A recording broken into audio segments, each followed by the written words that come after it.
पंकजाय विवेकानन्दसूरये सच्चित्सुखस्वरूपाय स्वामिने तापहारिणे। পূজনীয় স্বামী অবজোজানন্দজির লেখা স্বামীজির পদপ্রান্তে গ্রন্থ থেকে পাঠ। পৃষ্ঠা সংখ্যা 127। স্বামী বিরজানন্দ। একদা স্বামীজি তাহাকে কাছে বসাইয়া মাথায় হাত দিয়া খুব আশীর্বাদ করিয়া অবশেষে বলিয়াছিলেন, বিশ্বাস কর, তাঁর শক্তি তোদের ভেতর সংক্রমিত হইয়াছে। জানবি, সঙ্ঘই ঠাকুরের সমষ্টি শরীর। বিরজানন্দজির ব্যক্তিগত দিনলিপিতে 1898 খ্রিস্টাব্দের 4 ফেব্রুয়ারি তারিখে স্মরণীয় এই ঘটনাটি এইভাবে লিপিবদ্ধ দেখা যায়। ইন দ্য ঠাকুরঘর he advised to look upon the Sangha collectively as Sri Ramakrishna. He has entered into our Sangha. সংঘনেতা বিরজানন্দজি এই গুরুবাক্যটি প্রতি শ্বাস প্রশ্বাসে স্মরণ রাখিতেন। অন্যের হৃদয়েও ইহা দৃঢ়ভাবে অঙ্কিত করিয়া দিতেন। সংঘকে তিনি যথার্থই শ্রীরামকৃষ্ণের সমষ্টি বিগ্রহভাবে দেখিতেন। তাহার অসংখ্য আচরণের মধ্যে ইহার প্রমাণ পাওয়া যাইত। বহু শাখায়িত সুবিস্তৃত এই সংঘের মূল শ্রীরামকৃষ্ণ। ইহার সমস্ত প্রাণরস ওই মূল হইতেই সঞ্চারিত হইতেছে, তাহাতেই সঞ্জীবিত থাকিতেছে। রামকৃষ্ণ সংঘকে তাই ঊর্ধ্বমূল অধঃশাখ একটি বৃক্ষ বলিয়া তিনি প্রায়ই উপমা দিতেন। The mighty tree of Ramakrishna order, which we of this generation have been privileged to watch growing under our eyes, and which we in our own way have been privileged to water and nourish. This tree is putting forth new shoots day after day in the shape of increasingly useful institutions for the service of man. It is the cherished aim of the Ramakrishna mission to serve humanity like the tree, a tree with root at the top and branches at the bottom. These various institutions bearing the name of Sri Ramakrishna, which we see sprouting up and flourishing around us, have their root all above in him, and so long as they draw sustenance from that source, they are sure to prosper and grow from more to more. An address at Ramakrishna Math, Madras. সন্ন্যাসিনী ও ব্রহ্মচারিণীদের জন্য বেলুড় মঠের অনুরূপ আরেকটি পৃথক মঠ স্থাপনা স্বামীজির ঐকান্তিক আকাঙ্ক্ষা ছিল। গত 1958 খ্রিস্টাব্দে শ্রী শ্রী মার শতাব্দী জয়ন্তী বৎসরে স্বামীজি প্রকল্পিত এই মঠই শ্রী সারদা মঠ নামে দক্ষিণেশ্বরে প্রতিষ্ঠিত হইয়াছে। এই প্রতিষ্ঠান মূলে বিরজানন্দজির অনুপ্রেরণা ও উৎসাহই শ্রীরামকৃষ্ণ আন্দোলনের ইতিহাসে একটি স্মরণীয় অধ্যায়ের সূচনাকে ত্বরান্বিত করিয়াছে। 1946 খ্রিস্টাব্দে অনুষ্ঠিত সংঘের ত্রৈবার্ষিক সাধু সম্মেলনে সভাপতির ভাষণ প্রসঙ্গে তিনি স্বামীজির উক্ত আকাঙ্ক্ষার প্রতি সকলের দৃষ্টি আকর্ষণ করেন। আর এই নারী মঠের বাস্তব রূপগ্রহণের নিশ্চয়তা সম্পর্কেও তাহার দৃঢ় ধারণা ব্যক্ত করেন।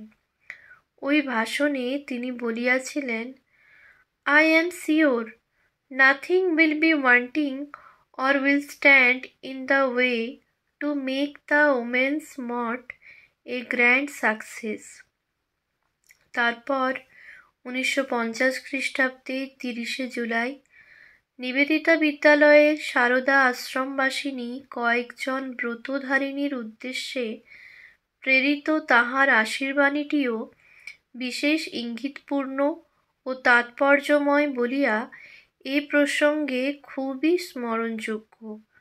ওই বাণীতে তাহার প্রাণস্পর্শী উক্তি এইরূপ: শ্রী শ্রী ঠাকুর, মা ও স্বামীজির অশেষ কৃপায় তোমরা যে আজ এক উদ্দেশ্যে, এক ব্রতে, এক কর্মধারায় একত্রিত হলে, এই অভাবনীয় ঘটনাটির কথা ভেবে আমি প্রাণে অপূর্ব আনন্দ অনুভব করছি। আমার জীবদ্দশায় যে ইহা সম্ভব হবে তা আমি কল্পনাও করতে পারিনি। অবশ্য আমি প্রাণে প্রাণে অনুভব করতুম স্বামীজির যে আন্তরিক ইচ্ছা মেয়েদের মধ্যেও ত্যাগ এবং আধ্যাত্মিক জাগরণ আনয়ন করা, তা একদিন সফল হবেই। সংঘের পরিবৃস্তির ইতিহাসে এমন অসংখ্য ঘটনার সহিত বিরজানন্দজির কর্মসাধনা সম্পৃক্ত হইয়া আছে। সুদীর্ঘকাল হিমালয়ে কাটাইবার ফলে স্বামী বিরজানন্দজির হিমালয়ের উপর একটি প্রগাঢ় আকর্ষণ ছিল। মঠ ও মিশনে সর্বাধ্যক্ষ হইবার পরেও তিনি বৎসরের কয়েক মাস হিমালয়ের ক্রোড়ে শ্যামলাতাল আশ্রমেই কাটাইতেন। কিন্তু হৃদযন্ত্রের পীড়া ক্রমেই বৃদ্ধি পাইতে থাকায় চিকিৎসকগণ তাহার পাহাড়ে থাকা অনুমোদন করিলেন না। ফলে জীবনের শেষ 1 বৎসর 25 দিন তিনি একটানা বেলুড় মঠেই কাটাইয়াছেন। অসুস্থ অবস্থায় মঠে থাকাকালেও তাহার স্বাভাবিক জীবনযাত্রার পরিবর্তন খুব অল্পই হইত। নানা জটিল উপসর্গ আসিয়া বার্ধক্য জীর্ণ দেহটিকে ঘিরিয়া ধরিতে থাকিল। রোগের দারুণ যন্ত্রণা দিনের পর দিন তিনি অসাধারণ ধৈর্য ও প্রসন্নতার সহিত সহ্য করিয়াছেন। হাস্যদীপ্ত চোখমুখ দেখিয়া মনে হইত জরা ব্যাধি তাহার দেহকে আদৌ স্পর্শ করিতে পারে নাই। স্বামীজির গৃহী শিষ্য শ্রী শরৎচন্দ্র চক্রবর্তী মহাশয়ের উদ্দেশ্যে লিখিত একখানি পত্রের প্রতি ছত্রে তাহার দেহবোধ রহিত নির্ভীক সন্ন্যাসী মনটির পরিচয় পাওয়া যায়। এই পত্রে লিখিয়াছেন: জয় রামকৃষ্ণের জয়, জয় স্বামীজির জয়। প্রতি নিঃশ্বাসে বলো, কিসের ভয়, কিসের ভাবনা? তুমি যে বৈদান্তিক, তোমার আবার রোগ কি, শরীর কি? তুমি যে অখণ্ড সচ্চিদানন্দ পূর্ণ ব্রহ্ম পরমাত্মা। ওয়া গুরুজি ফতে। বিরজানন্দজির ধমনীতে বিবেকানন্দ তড়িৎ কিরূপ সহজ স্বচ্ছন্দ গতিমান ছিল তাহা তাহাকে দেখিলে বা তাহার কথা শুনিলে তো অনুভব হইতই, তাহার দৈনন্দিন দৃষ্টিভঙ্গিতে পত্র ব্যবহারেও উহা উপলব্ধি করিতে বিলম্ব হইত না। উদাহরণ হিসাবে এখানে কিছু পত্রাংশ উদ্ধৃত করা হইতেছে, যাহার প্রতি ছত্রে যেন বিবেকানন্দই উকি দিতেছেন। বুঝি বা এ লিখনি সেই লিখনিই মনে হইবে। জনৈক যত্নকাতর যুবককে 26শে নভেম্বর 1940 তারিখে লিখিত। বীর হওয়া চাই, সংসারকে তুচ্ছ জ্ঞান করা চাই। আমি বড় দুর্বল, আমি কিছু করতে পারবো না, তুমি করে দাও, এসব ভাব ত্যাগ করতে না পারলে কোনো কালেই কিছু হবে না। উপদেশ তো তোমায় যথেষ্ট দেওয়া হয়েছে, সেসব যদি পালন না করতে পারো তো কেউ তোমায় কিছু করিয়ে দিতে পারবে না। তোমায় যেসব পত্র দিয়েছি তা বারবার পড়বে ও সেই মতো চলতে চেষ্টা করবে। ঠিক ঠিক ধর্মলাভ বড় কঠিন কথা, সকলের হয় না। ভিজে অসার কাঠ হলে ঠাকুরও তার দিকে ফিরে চাইতেন না। স্নেহ করুণার সঙ্গে সঙ্গে তেজ শক্তির কি অপূর্ব সমন্বয়। আরেকখানি পত্রের কিছু অংশ। বাংলা 50-এর মন্বন্তরের পটভূমিকায় ইহার উপজীব্য বিষয়। বেলুড় মঠের প্রবীণ পরিচালক মহারাজকে লেখা এই চিঠিখানিতে তত্ত্বদর্শী বিরজানন্দের গভীর প্রেম সত্তাটির সহিত ঘনিষ্ঠ সাক্ষাৎকার ঘটিবে। আর স্বামীজিরই ভাবভাষা তাহারই শিষ্যের লেখনীতে আবার দেখিয়া উচ্চকিত না হইয়াও পারা যাইবে না। উদ্ধৃতি: এবারও মঠে ঘটে ও পটে পূজার আয়োজন হচ্ছে জেনে সুখী হলুম। আমার মনে হয় পূজাতে এবার একান্ত অপরিহার্য অনুষ্ঠানের অঙ্গগুলি মাত্র বজায় রেখে ঠিক পূজা বাবদ যতদূর সম্ভব কম খরচ করে আন্দাজ 200-300 টাকা, বাকি টাকা মঠে আগত যত সংখ্যাই হোক না কেন দুস্থ বুভুক্ষু অনাথ আতুরদের খাওয়ানোতে ব্যয় করলে ভালো হয়। কেউ যেন না নিরাশ হয়ে ফিরে যায়। শুধু খিচুড়ি পর্যাপ্ত পরিমাণে ব্যবস্থা করতে হবে, তাতেই শাক সবজি যা কিছু দেবে। ওই খিচুড়ি মায়ের সামনে হান্ডা হান্ডা করে বিরাট ভোগ দিয়ে তারপর উহা অকাতরে তাঁর সংহার মূর্তি এই চলমান শ্মশানদের, এই সর্বহারা নারায়ণদের পরিবেশন করতে হবে। এবার মা এইভাবেই পূজা গ্রহণ করবেন ও আমাদের পূজা সার্থক হবে। মঠের সাধুরা, বড়লোক, ভদ্রলোক, ভক্ত সব ওই খিচুড়ি প্রসাদ পাবে। No special. ঠাকুরও বলেছিলেন হাঁড়ি হাঁড়ি ডাল ভাত খাবো। এই তো তার সময়। এই সব অনসংক্লিষ্ট দুর্গতদের যদি 3 দিনও আমরা পরিতোষপূর্বক খাওয়াতে পারি, অন্ন বস্ত্র দিতে পারি, আমার বিশ্বাস ঠাকুরের, মার, স্বামীজির তার চেয়ে পরম প্রীতিকর কাজ আর কিছু হতে পারে না। দুস্থ নারায়ণদের বর্তমানের এই ভীষণ হৃদয় বিদারক ছবি বোধ হয় স্বামীজি কল্পনাই করতে পারেননি। অতএব আমার ইচ্ছা যে পুজোর 3 দিন পর্যাপ্ত পরিমাণে শুধু ঐরূপ খিচুড়ি যেন সমাগত সব দুস্থ বুভুক্ষুদের পেট ভরে খাওয়ানো হয়। বিবেকানন্দেরই অনন্ত জীবপ্রেমের অনুরণন পত্রে ছত্রে ছত্রে। অগাধ জ্ঞানের সমুদ্রে যখন তরঙ্গ ওঠে তখন উহার প্রকাশ এইরূপই হয়। তরঙ্গায়িত জ্ঞানেরই নাম প্রেম। কোনো অধ্যাত্ম জিজ্ঞাসুকে আবার যখন অতি অন্তরঙ্গভাবে নির্দেশ দিতেছেন,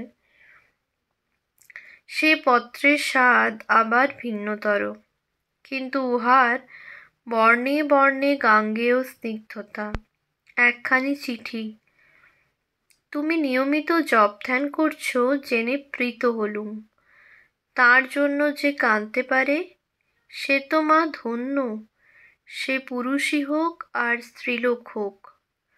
প্রাণের আবেগই আসল কথা। প্রেমাশ্রু গঙ্গা জলের চেয়েও পবিত্র। তাতে মনের সমস্ত ময়লা কেটে যায়, ভগবানে অনুরাগ বাড়ে, তাঁর কৃপা হয়। তুমি মা প্রাণ ভরে খুব তাঁকে ডেকে যাও, তাঁকে অন্তরের অন্তরে রেখে তার প্রেমময় রূপের ধ্যানে মগ্ন হয়ে থাকো। সংসারের সুখ দুঃখ মায়া মমতা তুচ্ছ করে তাঁর প্রতি টান অনুরাগ যাতে দিন দিন বৃদ্ধি হয় তাই করবে। তাহলেই পরম সুখ আনন্দ শান্তি পাবে। এই জন্মেই তাকে লাভ করে ধন্য হবে, জন্ম মৃত্যুর পারে যাবে। প্রার্থনা করি তাঁর শ্রীচরণে তোমার ঐকান্তিকী প্রেমাভক্তি হোক। আবার অনধিকারী পলায়নপর ব্যক্তির জন্য তাহার উপদেশ সম্পূর্ণ বাস্তবধর্মী। উপযুক্ত আচার্যের লক্ষণই এইরূপ। এই রকম ক্ষেত্রেও তাহার প্রত্যেক উক্তির মধ্যে স্বামীজির কঠোর কর্মপরায়ণতার ঝঙ্কার শোনা যাইত। জনৈককে একবার পত্রে লিখিয়াছেন, তুমি যেসব আধ্যাত্মিক প্রসঙ্গের অবতারণা করেছ ও সকলের সময় এখন তোমার নয়। আগে খাওয়া পড়ার ব্যবস্থা করো, তারপর ওসব হবে। খালি পেটে ধর্ম হয় না। তুমি এমনই ন্যালা যে গয়ায় শ্রাদ্ধ করতে গিয়ে সোনার আংটিটি হারিয়ে এলে। এরকম হলে কি জীবনে কোনো উন্নতি হয়? সংসারই করো বা ধর্মই করো।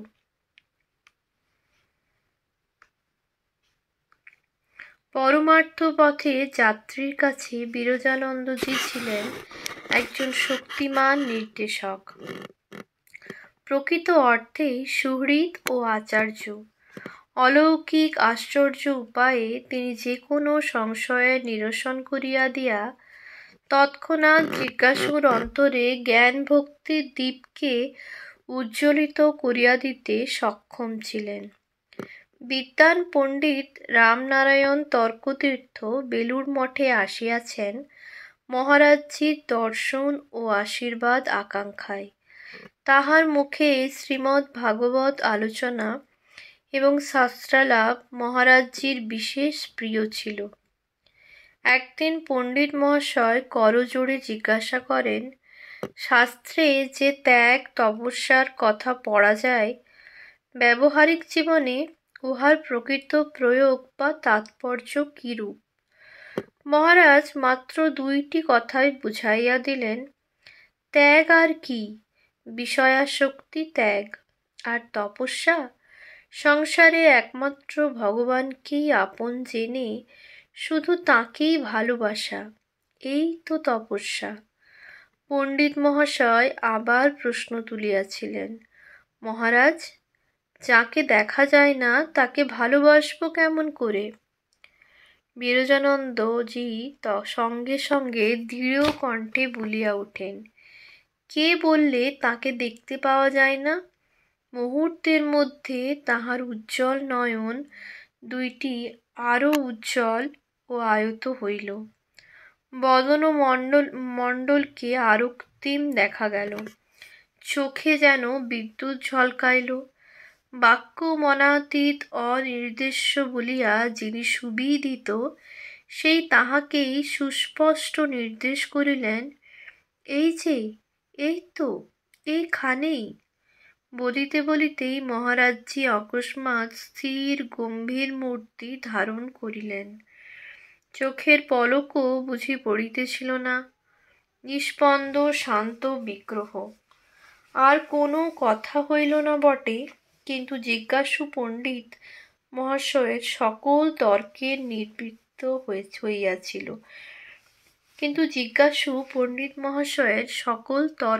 নিবৃত্তি হইয়াছিল। বিশেষ সেই স্মৃতিচিত্রখানি পণ্ডিত মহাশয়কে আজীবন উদ্দীপিত রাখিয়াছিল। উত্তরকালে ওই দিনের কথা স্মরণ করিয়া ভাগ্যবান তর্কতীর্থ মহাশয় আবেগজড়িত কণ্ঠে বলিতেন, মহারাজজি কেমন যেন হয়ে পড়লেন। তাঁর এরকম অবস্থা আমি আগে কখনো দেখিনি। আহ, কি তদ্গত ভাব!